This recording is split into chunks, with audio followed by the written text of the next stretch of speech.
Hey, it's editing Shannon.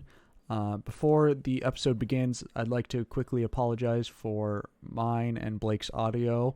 It's a little choppy at some points, but I hope you can still understand what Blake and I were talking about on our end. So enjoy the rest of the episode. Waiting for Seconds is a podcast that talks about subjects of self-harm, suicide, eating disorders, and other personal topics. If you don't feel comfortable listening to this podcast alone, listen to it with someone important to you. May that be a teacher, a parent figure, or someone else you feel comfortable being with.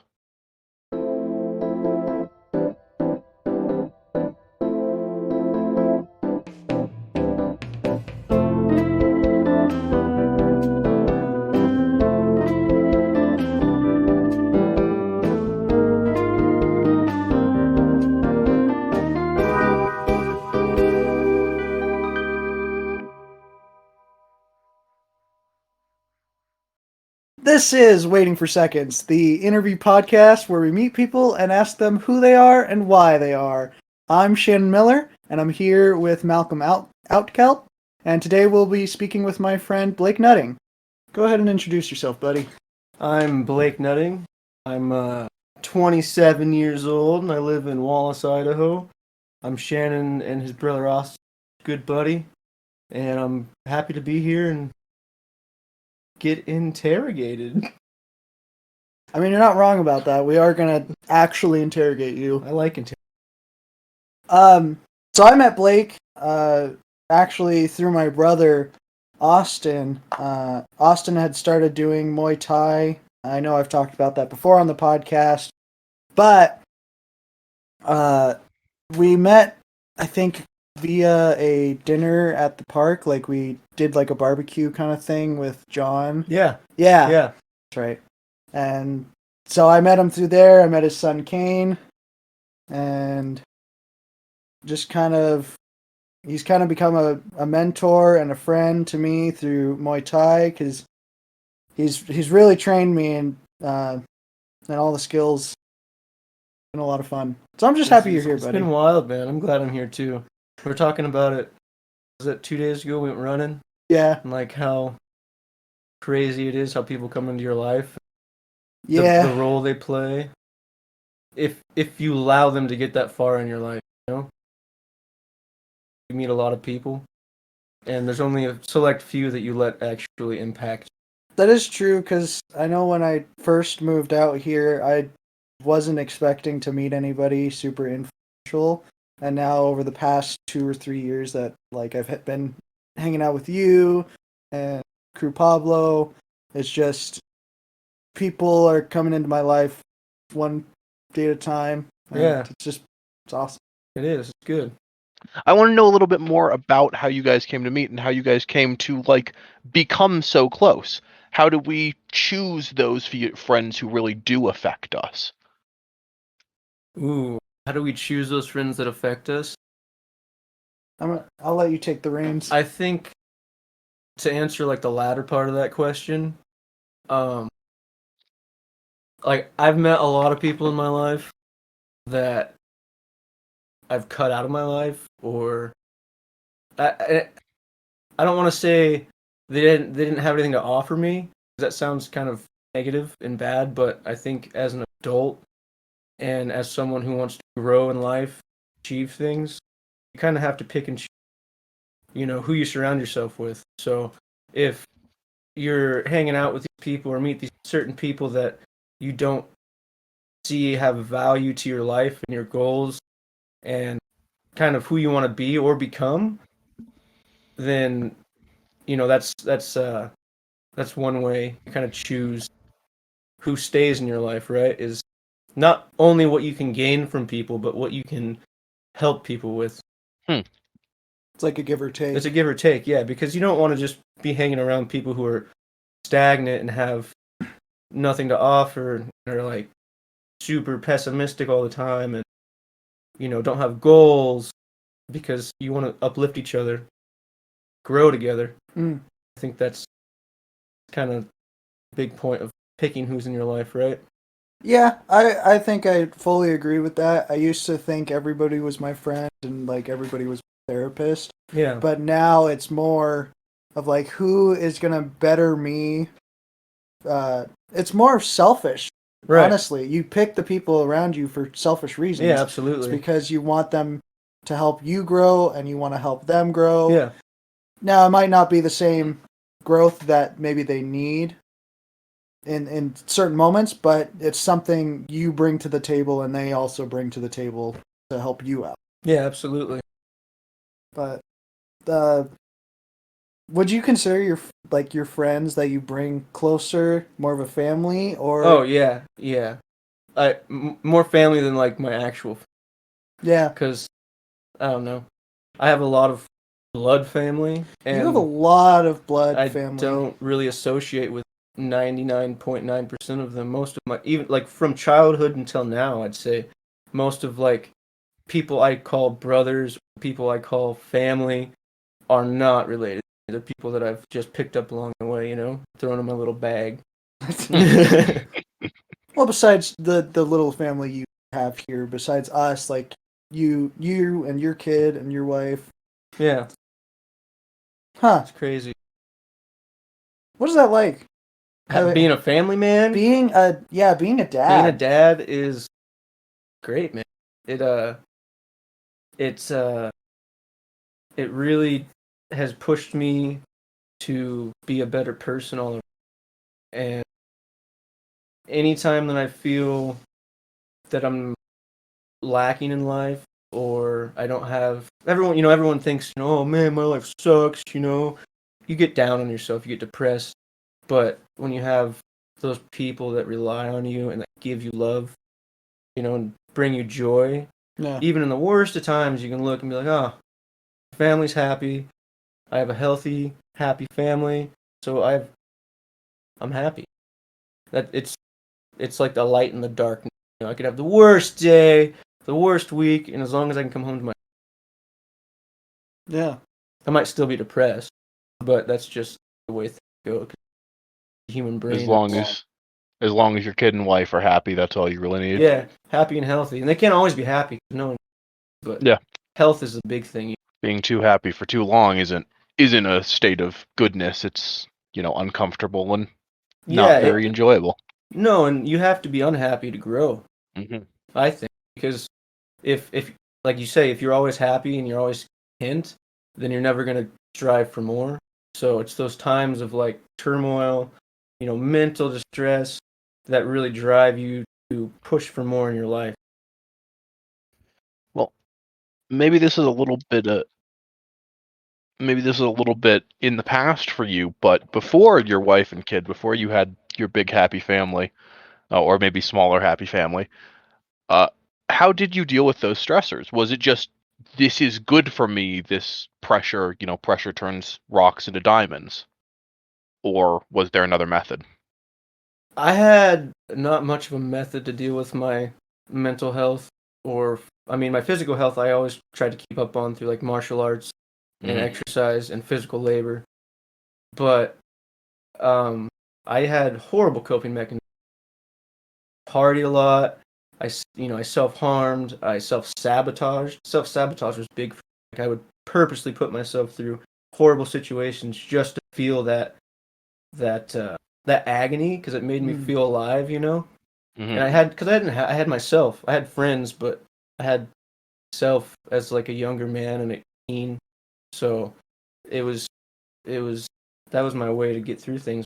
Drugs, alcohol, poor decisions, adrenaline, all those things they didn't help me cope, but they disguised my issues internally, I guess. Mm-hmm. Which, I don't know. It's not unfortunate, because I learned a lot.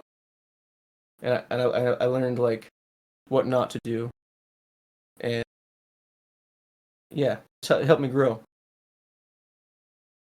We were talking about this a couple days ago, where like we're both very independent people. Yeah. From what I know of you, is all those situations through your childhood is you had to do that on your own. Yeah.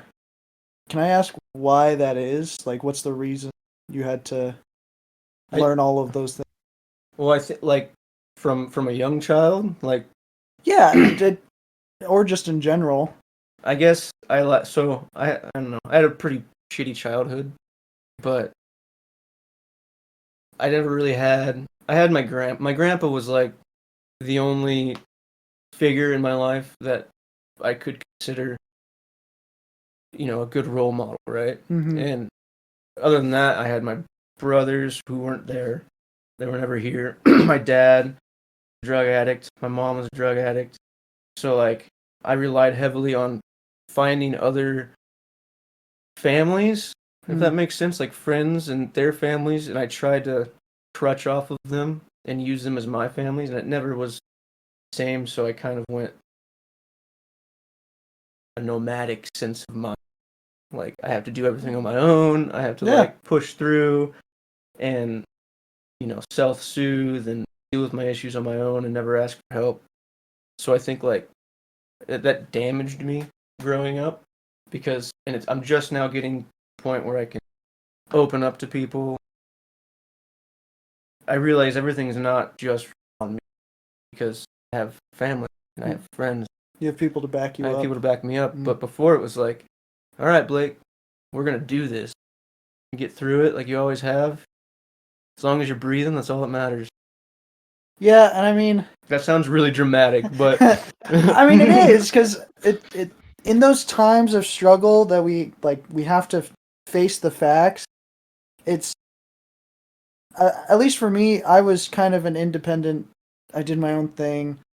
Didn't really rely on my family or my parents to help me. I had to go to other people. Like I had somebody teach me how to drive. My parents couldn't teach me how to drive. Right. And not I'm not trying to say that our issues are the same, but it's that idea of trying to face it on your own, and you have to. Yeah, It's the same it's almost like effect. a survival mentality. Absolutely, 100%.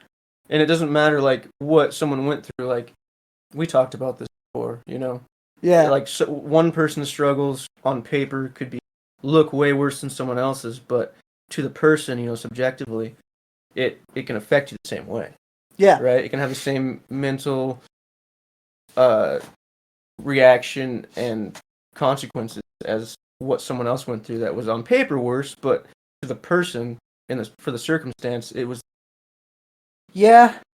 I I completely agree with that, and I because it's unfortunate because I've seen situations that are either similar to yours or similar to mine, and I try so hard not to compare like their issues as like a big deal because sometimes, man, I've seen people and they just get into this state of self harm or self doubt that I'm just like, wake up, but they still need to deal with those issues like we have. Right.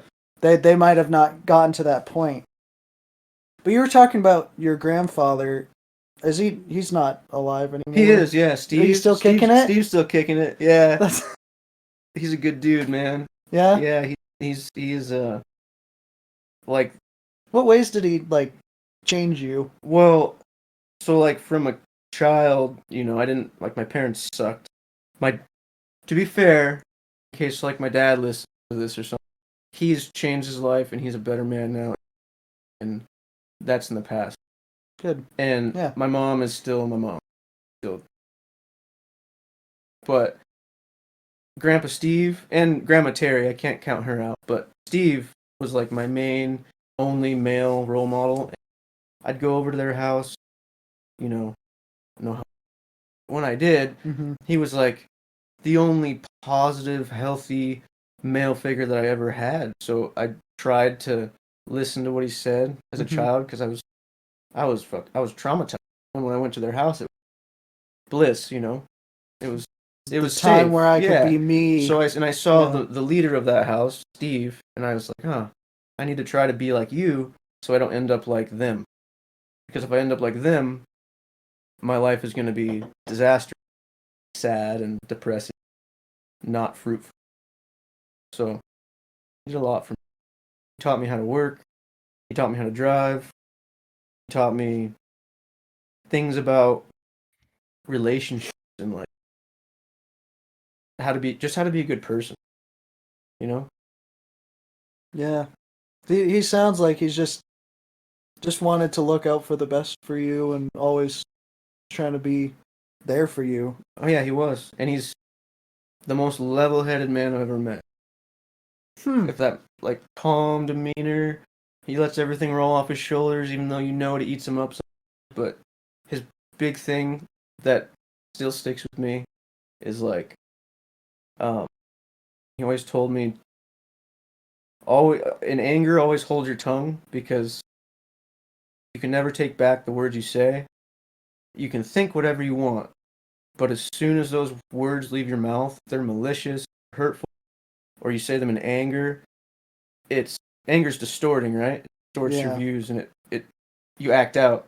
So hold back. It's okay to be silent and hold it in and think about it and then come back, 10 minutes later, an hour later, a day later, and then deal with it. Don't hold it in and bottle it up forever, but don't speak in anger. Like, what you say is there. You can't erase what you say. Once it leaves your mouth, if that impacts somebody else, there's no back. You can't yell at your wife and use super hurtful words and then say, "Oh, I didn't mean that," because even if you didn't mean it, because you were mad, they don't know. It doesn't change No. how what it meant to them, how it affected them. Yeah.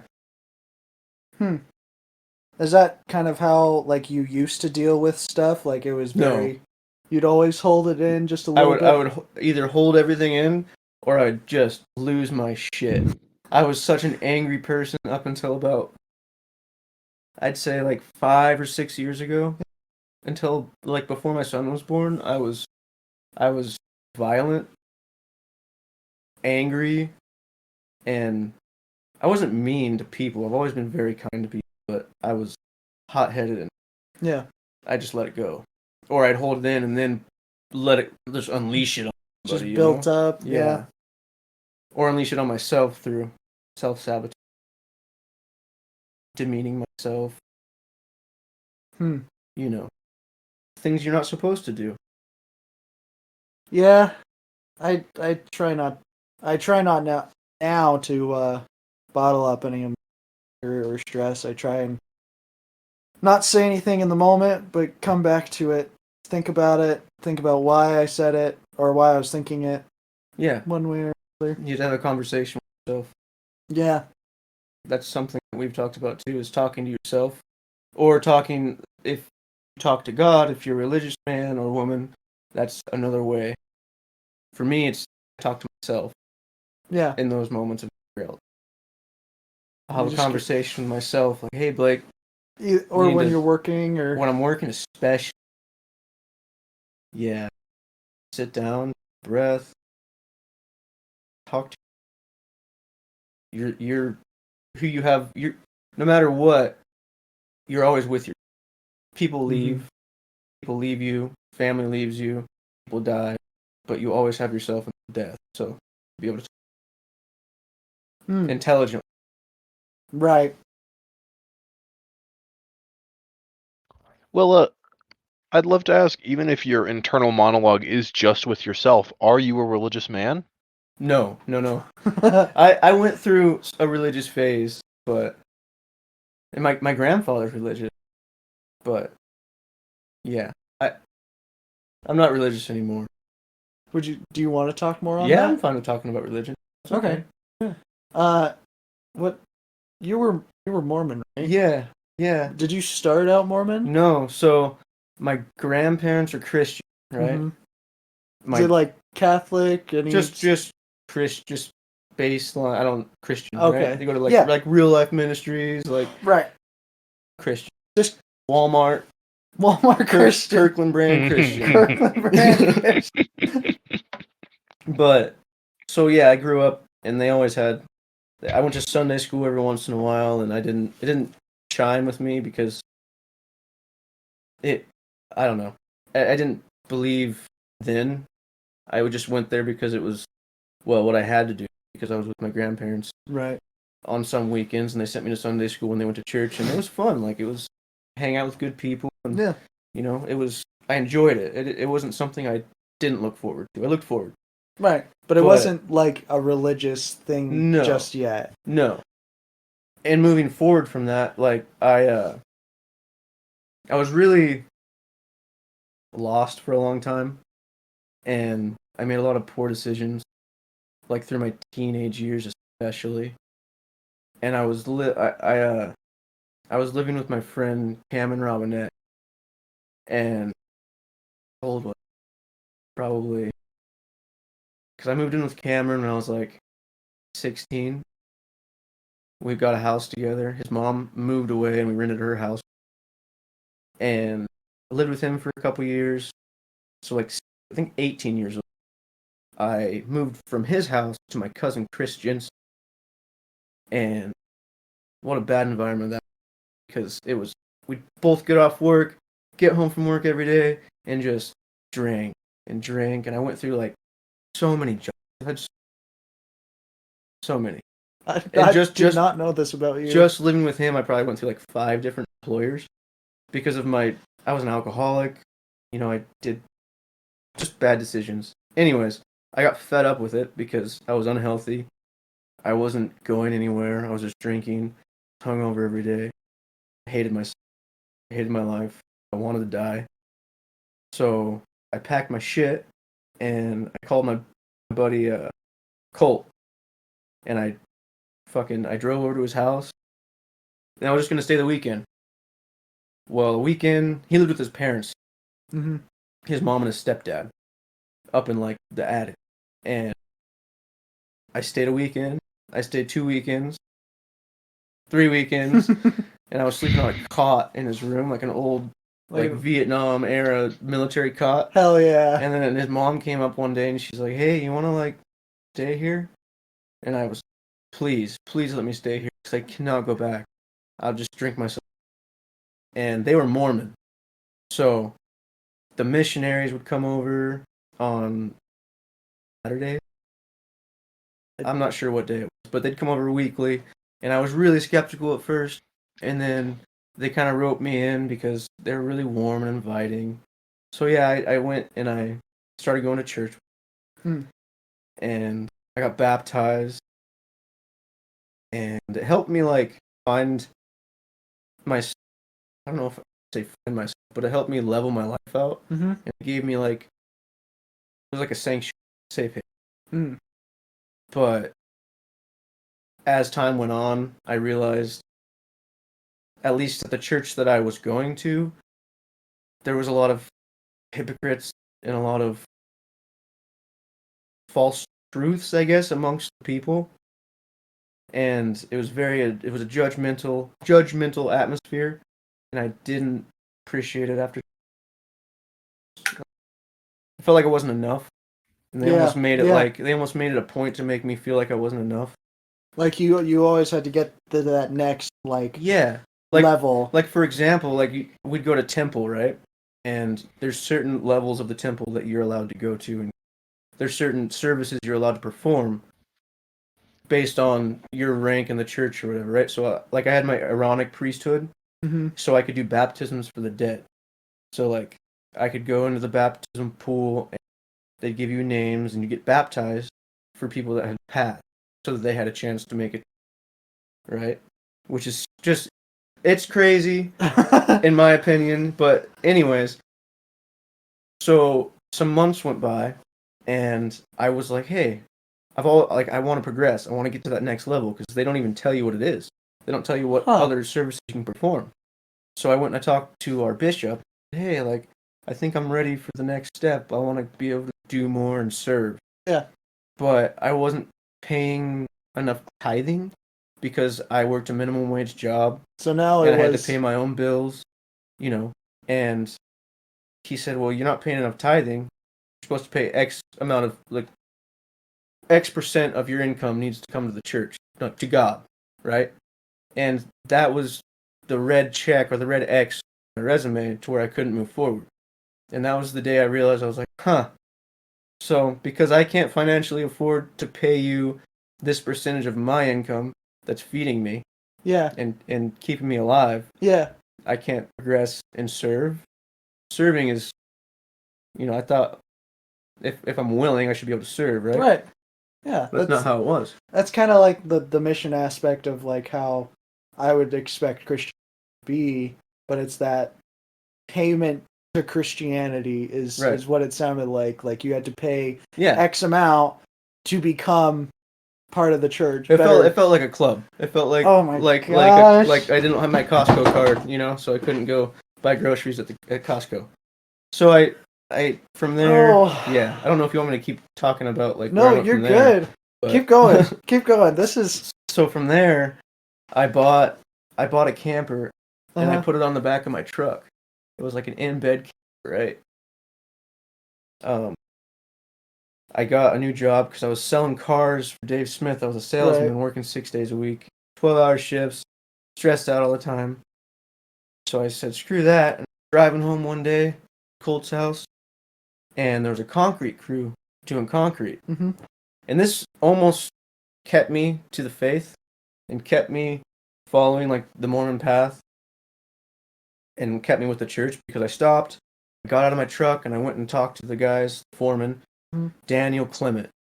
And I asked, hey, do you guys need any hands? You need help? Good laborer, I'll work hard. I'm not super smart, but I can work. And yeah, when do you want to start? I don't know, when can you start? Tomorrow. Perfect. So I called my job, I quit, and crazy thing is like they were also, and they knew everyone I lived with.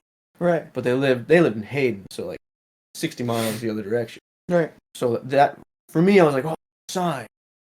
Like, God's giving me, he's going to help me out here. Right, he's going to give you a sign. But, I don't know, I think it was accident. Because I think I live in such a tight-knit, small area that coincidence does happen. But from there, I started doing concrete, started living in my truck. Mm-hmm. And that's how I kind of left the Mormon religion, mostly from prejudice and judgmental tendencies that I experienced in the church.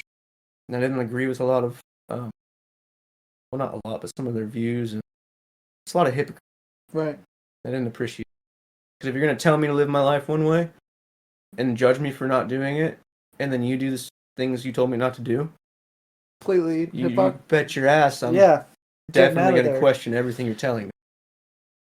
There's examples I have, but you don't want to go into. I mean, I can. No, it's if you feel comfortable, you can. Yeah. So there was one of our elder quorum leaders, right? Mm-hmm. So we do in our services, we'd go and we'd sing hymns and give our testaments as a group. So like with males and females, everyone in the same room, and then from there we'd split up and go to our teaching, right? Mm-hmm. So the men would go to elders quorum, and or men's quorum, and there was a leader there, whose daughter we knew. That doesn't have anything to do with it, but he was very, very judgmental and wanted to make sure everyone was living their life right. Mm-hmm. Well, he ended up going to prison. He was a doctor, right? I'm not going to say names, but he got busted scripts like hydrocodone and oxycontin out at the state line to like 16-year-old girls. Jesus. And it's like that was one of the bigger turning points for me. I was like, it goes back to surrounding yourself with people you want to be. Yeah. Like, you want to grow, you need to surround yourself with good people. There's no way I was going to stay and let those people tell me how to live my life. Yeah. If one of their elders or leaders and mentors is doing this heinous act, Mm-hmm. How could I keep following? I'm not against religion. I don't like. It's just not for you. It's not for me, man. And I don't believe in God. I don't know what there is. I'm not going to tell anyone they're wrong. Mm-hmm. And I respect everyone's views. But that's just not where my beliefs. I've went through too many things in my life. Like, a big thing for me is people use, in my opinion, they use God as like a crutch. Or when someone does something good in their life, Mm-hmm. right? If I work super super hard towards this goal, and I achieve this goal, the first person they thank is God. Which, if that's their beliefs, that's good. But thank yourself. You're the one who went through it. You're the one who made those decisions. You're the one who fucking put in the work. You did everything you had to get to where you wanted to be. Better thank yourself before you thank anybody else. Yeah. Because it's you, man. You're the person. Everything you do in life is because you're trying to either better yourself or, I mean, if it's in a positive nature, Yeah. like if you achieve a goal, you have people that help you along the way. But without your tenacity and your discipline and like your will, Right. it's you who does it. I don't know about you, Malcolm, but at least for me, because of how I view Christianity and how I have interpreted it for myself,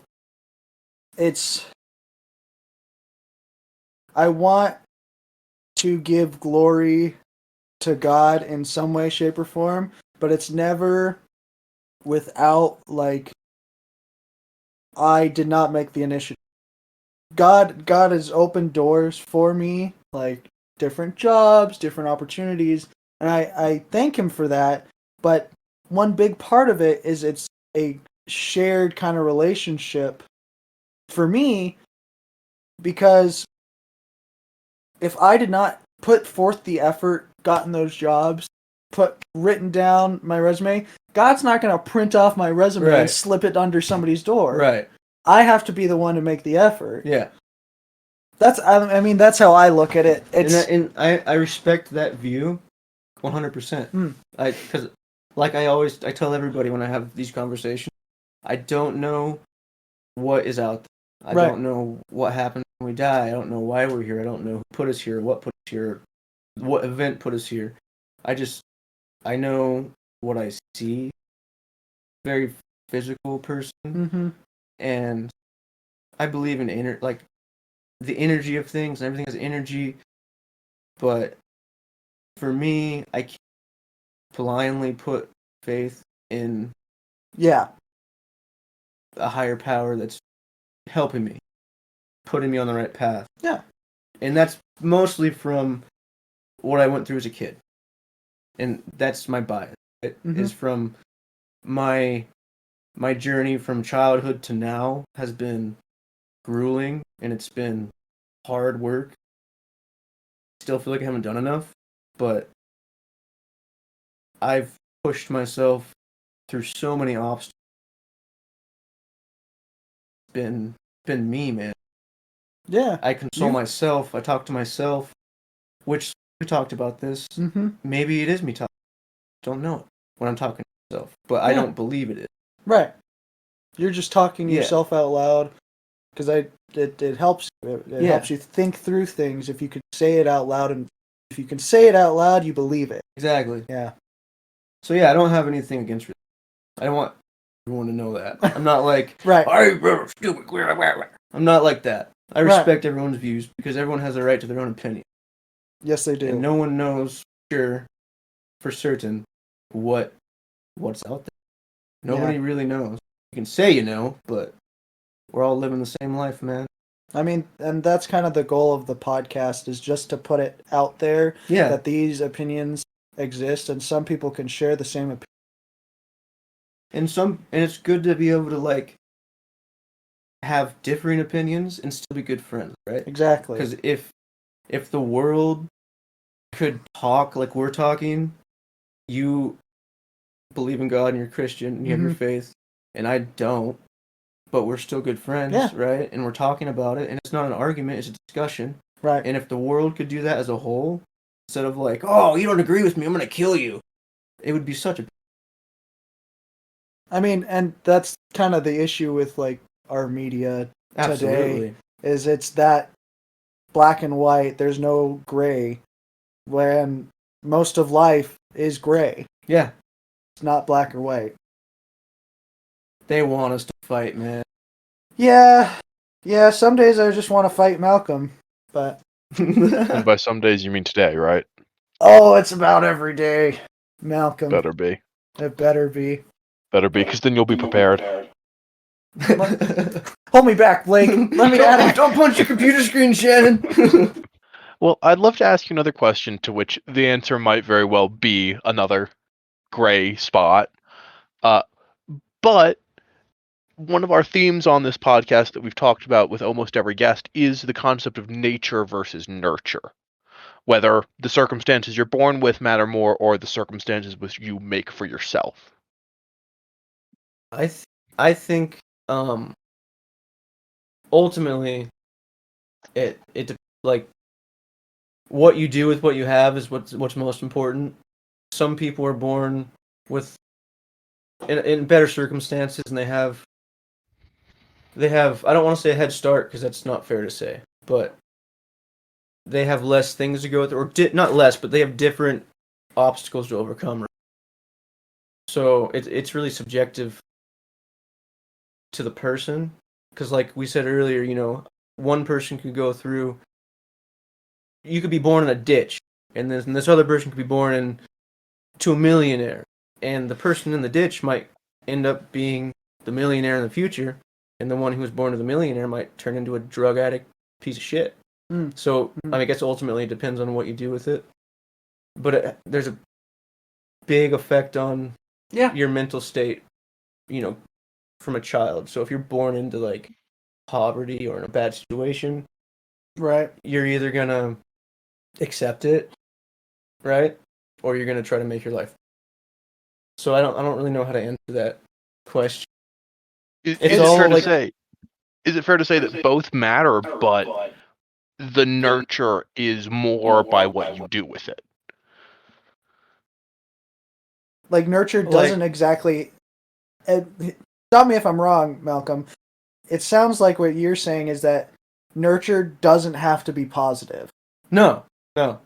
And that is that where you're coming from? That like people take what nurture they can get, positive or negative, to grow. Yeah. Because like you could be lifted up as a child or a young adult and like nurtured the right way. I guess say, and you could take that and do great things. But on the opposite hand of the spectrum, like you could be brought up the wrong way and given shit and still make gold out of it. So I guess it really just depends on you as a person. And once you get to a certain age, I feel like you really start deciding where you want your life to go. And if you don't push for it, then it's on you. It's not about where you came from. Because there's great people that came from nothing, and there's horrible people that came from everything. So, yeah, it's really about what you take from the lessons you learn as a child and what you. Is that what? Does that answer it? I think I may have it answers misinterpreted. it very well. What lessons have you learned from early childhood that you still have taken from then to now? Like, I imagine as a family man, you kind of compare how your dad treated you to how you treat your, depending on either positive or negative. Right. Honestly, the biggest lesson I've taken from like my childhood, lessons, I'll make it multiple, right? So like, for me,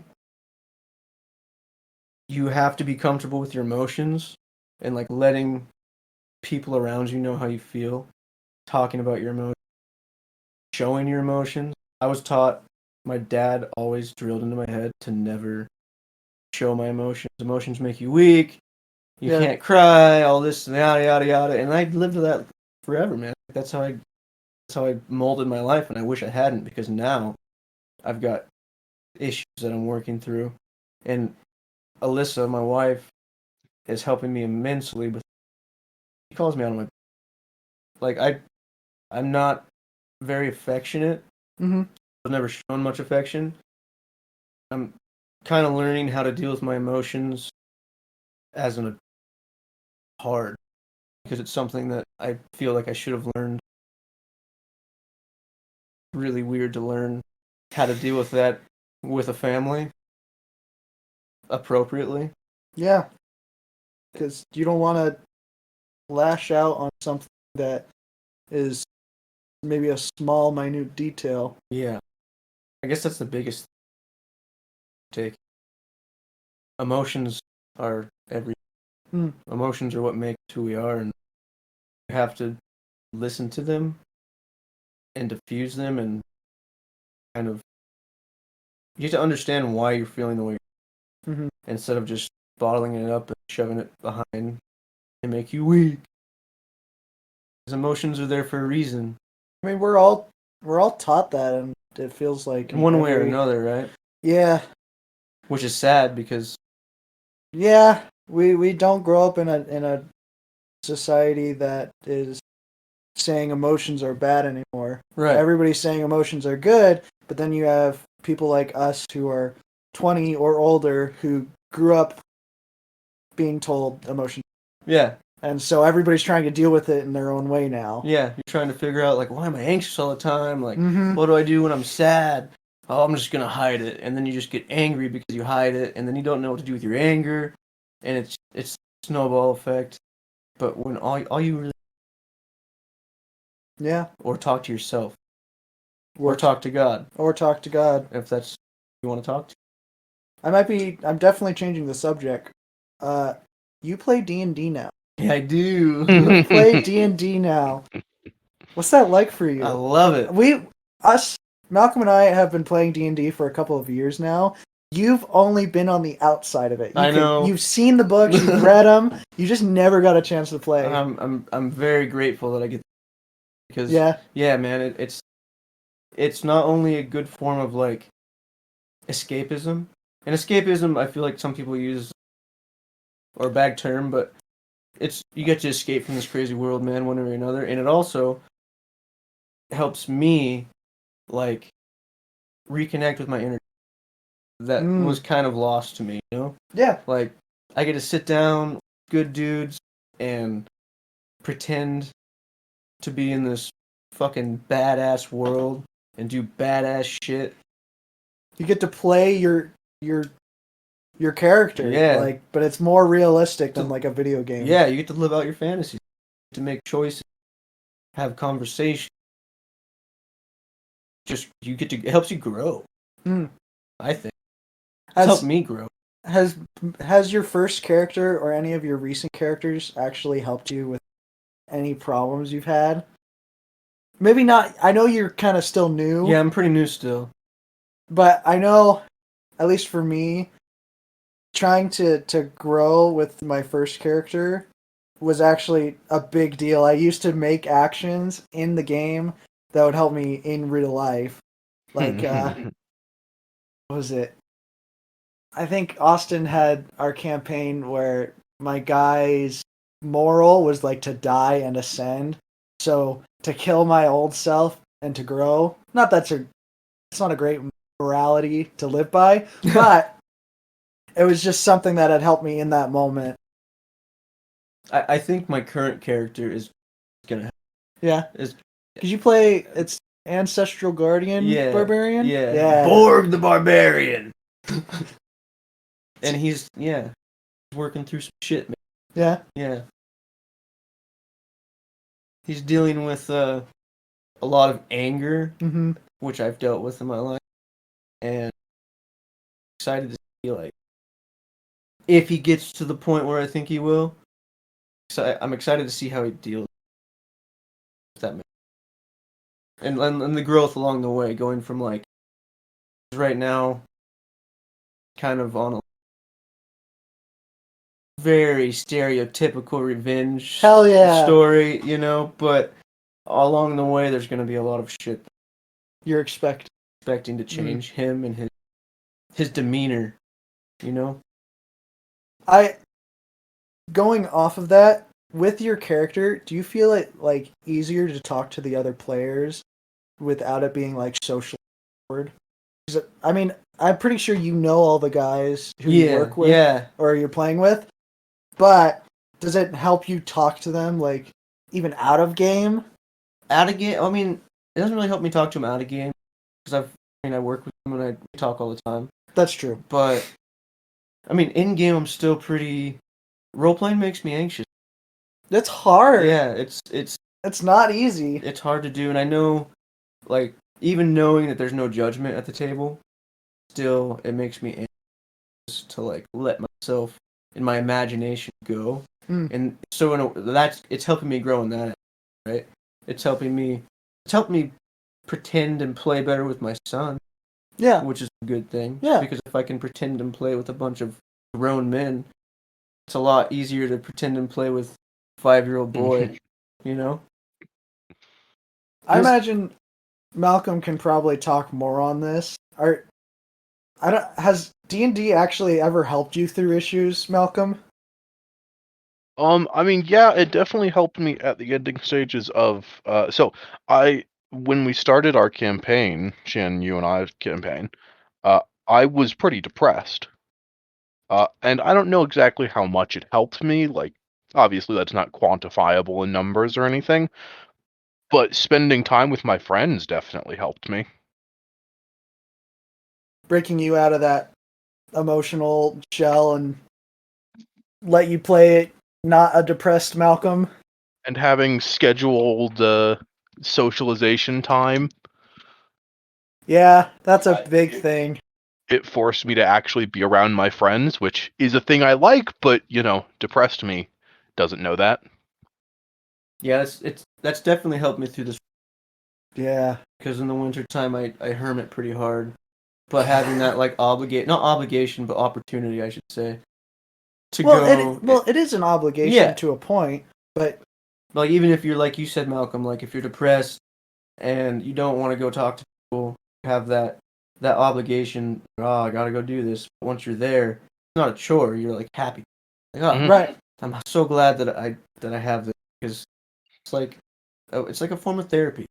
Yeah, because, like, getting there is the hard part, but being there gets so much easier as you go on. You get lost, man, and then eventually, like, 8 hours goes by, and you're like, oh, shit. Oh, my gosh. Those 8-hour sessions hit different. Mm-hmm. Wow. I love it, though. That's so much fun. It is. You just play stories, and you just live out your fantasies, whatever it may be, depending on the DM or whatever. Right. Well, I've always loved, like, RPGs, like role-playing like video games, right? Mm-hmm. Because I get to go do that escape and live in a different world and make choices. Yeah. But it's limited. And in D&D, like, you say your dialogue choices in a game, right? You only get so many choices, but in D&D I can say whatever I want.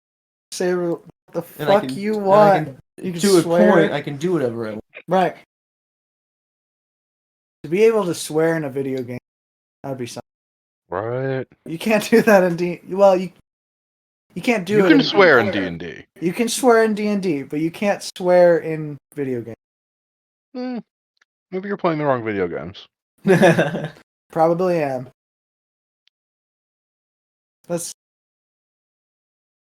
D&D is that's one of those things that only recently that just gets me going.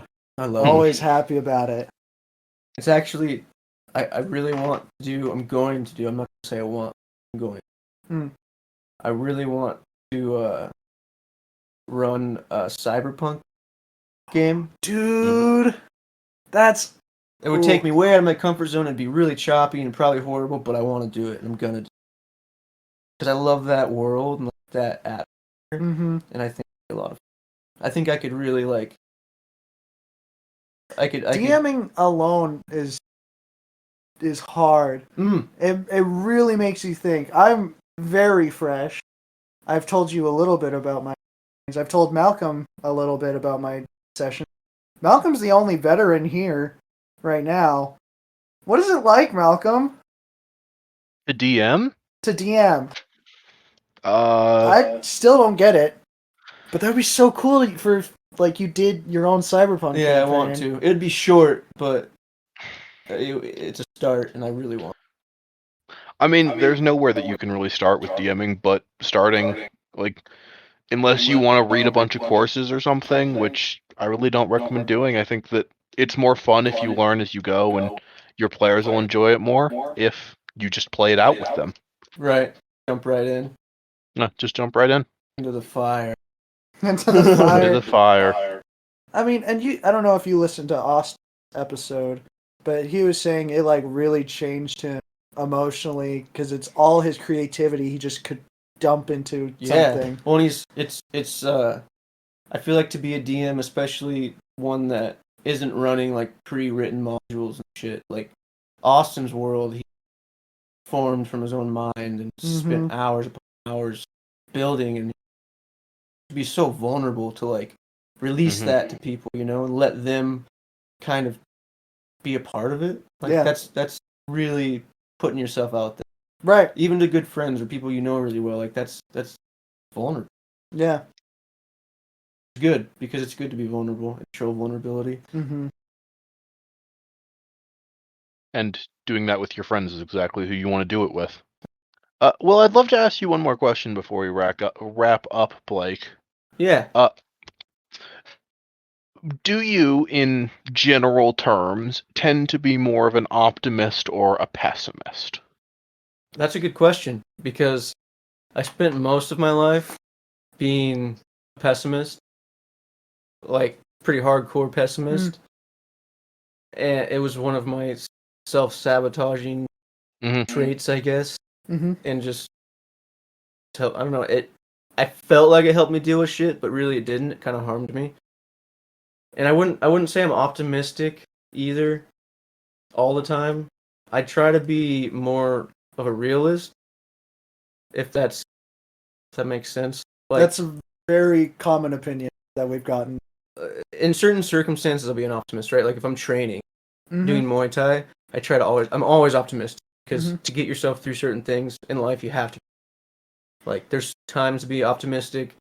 If you have this mountain you have to climb, and if you're a realist in the moment, like realistically, you shouldn't be able to do this. And that's when you have to kick into the optimism mode and say, oh, fuck that. Fuck realism. I'm going to do it. I don't care. Yeah. It's going to happen. So, not that far. I can't say I'm always an optimist or lean towards it more so than being a realist. But, yeah. I'm definitely not a pessimist. I used to be. And it's not good. It's not a good way to live. Do you still fall under some habits of? Oh yeah, I'm definitely at times pessimistic. If I'm depressed, I struggle with depression and anxiety, and when I get into my deep dark holes, like pessimism just calls my. It's like, Blake, feed me, feed me, Seymour. And sometimes I do, and that's why it's good to have people around you that you've chosen to be in your life to pull you out of it, because you have to have people to say, hey, wake the fuck up. Yeah. What are you doing? And you have to listen to those people. If someone you care about comes to you and says, hey, you're acting weird, man, or you're doing this and you need to not be doing this, you have to listen to that. At least listen and hear. Like, don't just listen to listen. You listen to understand, right? So if someone tells you you're acting a certain way, pessimistic, right? Yeah. You have to take in what they say, whether you agree with it or not. Send it through your brain. Talk to yourself about it. And talk to someone else about it. And then decide, like... Decide for yourself. Yeah. Ultimately, it's always your own decision. But... Right. Like you were saying. Yeah. That's why we pick people to have in our lives that are important. Right? Yep. Good people around. That's really interesting, because I don't know that I've ever heard it said like that, but I think I would consider myself a realist too, but I definitely, when I get into depressive moods, very much feel pessimistic. Oh, yeah. It's so easy to fall into it. Uh-huh. It's like it's a trap, man. It's like there's candy at the end of the tunnel. You're like, ooh, piece of candy. Ooh, piece of candy.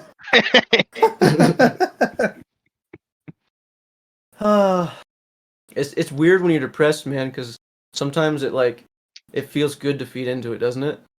Oh yeah. Oh, definitely. It's like a drug. You're like, Because usually at the other end there is that candy or that dopamine high or whatever it is, and you just want it. Get into my web.